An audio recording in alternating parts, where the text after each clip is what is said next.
excavators trying to desilt. And it was just temporary, but I had been really excited that they don't have to give up.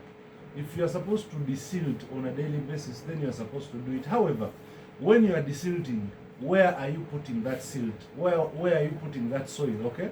So you find that when they are desilting, you put that soil or silt on the side. And now when it rains again, the same silt goes back where you got it from. Now, that looks at the aspect of planning. These things you're supposed to plan for them.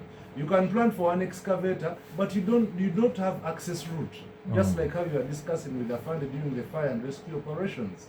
You can have the vehicles, you can have the fire extinguishers, but you don't have access to the area where the emergency is reported, or taking place. Now, that is one of the reasons. Number two, we need to admit that while they were planning for Kampala City, you remember Kampala City Authority, and then we turned the KCC, then KCCA. During that planning, they were planning on the realities of that time. Yeah, population-wise, the growth and activities. Now, for all that time, the population has entirely grown.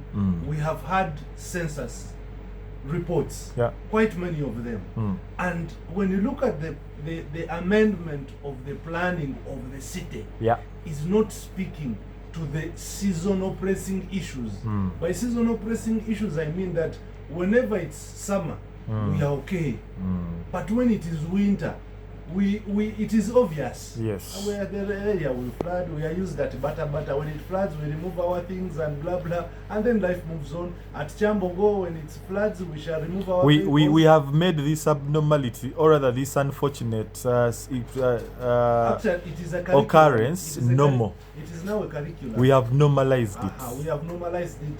That so we can't do anything about it. But we have a authority that is supposed to plan.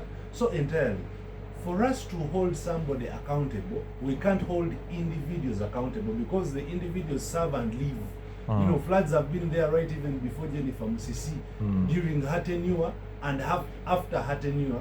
These issues have really been happening. Yes. Now, the other component, the one we've talked about of failure to desilt, still its governance system. Planning, not amending the plans to speak to the current demands. Now, you see, Kampala, much of the water comes from the hills, uphill. And that water comes to the lowlands. Yes. So in the lowlands, these are the areas that you are seeing that are technically flooding. Yes. Have you heard that in Buyawa floodings? Apparently not. Bogende na Mirembe wa Buru. Kololo. Those areas don't flood. Now, we abali mu ghetto, Kamocha, Chambogo, Nakawa, Bata Zana, Katanga, then Chisenyi, those areas are the places that are flooding. Now, the amount of water that comes from uphill, when you look at the style, the type and the design of our drainage systems, they can no longer hold the amount of water that flows from those areas.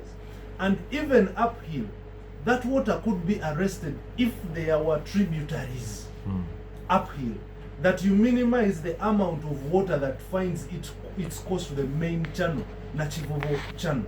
That is one of the things. So while you're planning to save the people in the lowland, you should also amend the construction structure of how the water moves from that side. Now you'd find that the water that collects from Kololo uphill does not have any tributary whatsoever. It comes direct, passes through the road, and that is it. Okay? Now, the aspect of littering Buchupa and something like that, it's one of the it's just a multiplier effect. But small percentage. Very, very small percentage. And remember, you did a story where guys who collect tons of plastics. These are gangs contributing to supporting the environment through looking at this as an opportunity that when you dump your bottle, there is somebody who is going to pick that bottle to go and sell it and get living money and earn a living. Now, you see now the issue of plastics, which because these guys are picking plastics and the boxes, paper. Okay, so that is one of the things that is helping in that regard. Katiao, tuvudeo, moicho, the style, the design, the size, to hold the flow. Now that means these drainage structural designs are outdated. Okay? Now it is all still planning. I'm trying to see where government doesn't come in, but I'm failing. But whatever I'm telling you, see, it's all about planning. Okay? Yep. Now, the issuance of construction permits by the same institutions that are supposed to support and ensure Ugandans live safely, whether winter or summer. Who gives construction permits to areas that are prohibited? For example, in CBD, it is the authorities. Yes. The authorities are supported by other agencies, the National Environment Management Authority and others that have to work as a block. Yeah. But Kent, you go to areas where there are not supposed to be any construction in the wetlands, for example, they are there, okay? Yes. They have constructed there. They have blocked some of the channels where this water is supposed to flow from. Yes. Now, still, it is coming to the authorities, okay, in that regard. Then you also find the aspect of apparently not caring, the issue of blame game. You come to the locals, they will tell you, government, you are planning. You go to government, Ugandans, you are littering, and something like that. Now, this issue of blame game will not take us anywhere. We should separate service, authority, and consumption. These are very different things. So when the authority does what is right, service will technically be okay. And the consumers will only seek accountability and put these people to check. So arresting the issue of flooding in Kampala, for example, we need to stop issuing permits to construct on the drainage channels. First of all, you're having drainage channels that cannot accommodate the amount of water.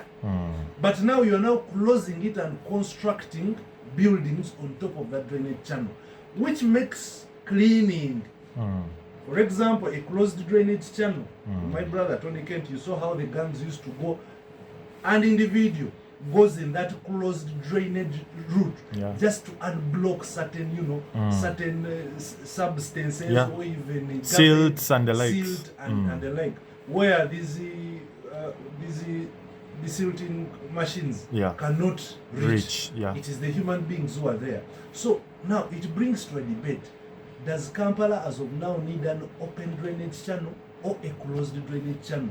For maintenance, if an open drainage channel has failed you to maintain by desilting where there is an open space and you have excavators where they can operate, how about closed drainage channels?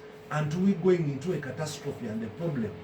So the issue of flooding is really very serious, and we need a serious conversation regarding the issues of flooding, because these are things that we know that will happen, but we either deliberately fail to work upon them and we concentrate on things that do not really matter. Right now, cleaning the city is okay, as they are sweeping, beautifying the city. But people need to understand what is the long-term measures are you having as Kampala Capital City Authority to address the issues of floods, other than riding on what we are debating now. Even when you give solutions, we do not have power. KCCA just needs to, by no kwetereza, they need to sit on the board and also have stakeholders engagements. You can't discuss as KCCA alone on issues of flooding. You ask the business people, you ask these people who constructed, review the buildings. The engineering board should also come in, review all the constructions, these constructions made in Kampala, okay? There are territories that are absolutely in the wetland. You need to migrate them. Do you need the bonds at Chambom? That is a wetland. It is very clear. It is a wetland. Why don't you just tell those people to vacate? These are the things we need to discuss wholesomely and patriotically to have solutions to this flooding that we are witnessing.